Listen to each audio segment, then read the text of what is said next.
ओम शांति।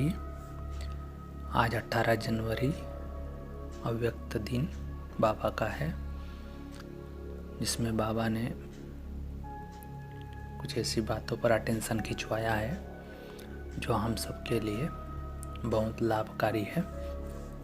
बड़ी शिक्षाएं हैं इसमें।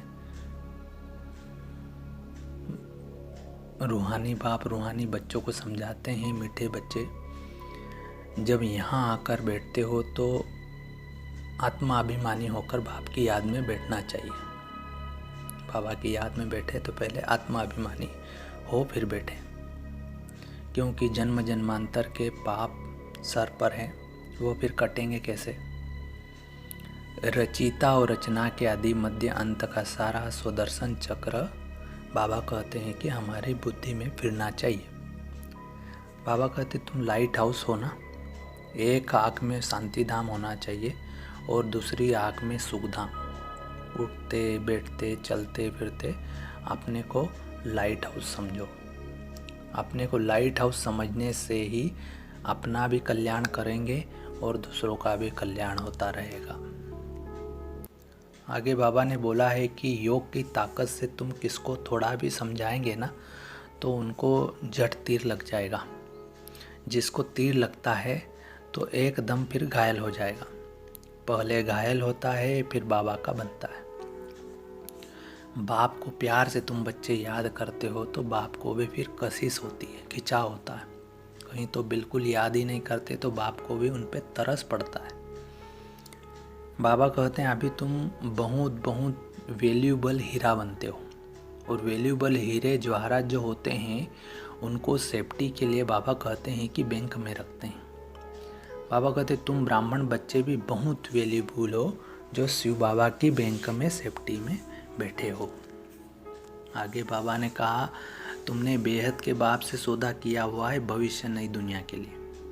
और कहते हो बाबा देह सहित ये जो कुछ भी ककपन है सब कुछ आपको दे देते हैं और आपसे फिर वहाँ माना सतयुग में सब कुछ लेंगे। तो तुम जैसे सेफ हो गए, सभी कुछ बाबा की तिजोरी में सेफ हो गया। माना यहाँ ककपन बुराइयाँ देते हैं और बाबा कहते हैं सतयुग के सुख वहाँ लेते हैं। आगे बाबा कहते मीठे बच्चों को कि अपने साथ प्रतिज्ञा करनी चाहिए कि हमारे से कोई ऐसे विक्रम तो नहीं होते हैं जिससे अंदर ही अंदर हमारी दिल खाती रहे। इसलिए जितना हो सके ना अपने को सुधारना चाहिए, उच्च मर्तबा पाने का पुरुषार्थ करना चाहिए। अगली पॉइंट बाबा ने बोला अब तुम कहेंगे वाह सदगुरु वाह, जिसने हमको यह रास्ता बताया, वाह तकदीर वाह, वाह ड्रामा वाह। तुम्हारे दिल से निकलना चाहिए शुक्रिया बाबा आपका, जो हमारे 2 मुट्ठी चावल लेकर हमें सेफ्टी से भविष्य में 100 गुना रिटर्न देते हो। योग की स्थिति से ही हृदय तुम्हारा शुद्ध बनेगा। तुम बच्चों को योगी बनाने का शौक होना चाहिए। अगर देह में मोह है, देह अभिमान रहता है तो बाबा कहते समझो हमारी अवस्था बहुत ही कच्ची है। देही अभिमानी बच्चे ही सच्चा डायमंड बनते हैं। इसलिए बाबा कहते जितना हो सके देही अभिमानी बनने का अभ्यास करो और भगवान को याद करो। बाबा कहते हैं धंधाधोरी बच्चों आदि के चिंतन में मरे तो मुफ्त में अपनी बर्बादी कर लेंगे। अंत समय जब प्राण तन से निकलेंगे तो बाबा कहते हैं कि अगर उन धंधाधोरी बच्चों आदि के चिंतन में मरेंगे तो अपनी बर्बादी हो जाएगी, और शिव बाबा को याद करने से तुम बहुत आबाद हो जाएंगे। देह अभिमान में आने से बर्बादी हो जाती है और देही अभिमानी मनात्मा अभिमानी बनने से आबाद हो जाते हैं। बाबा कहते हैं कि विश्व की अधिकतर आत्माएं बाप की और आप इष्ट देवताओं की प्रत्यक्षता का आह्वान ज़्यादा कर रही है, और हम बाबा कहते हैं तुम इष्ट देव उनका आह्वान कम कर रहे हो। इसका कारण क्या है?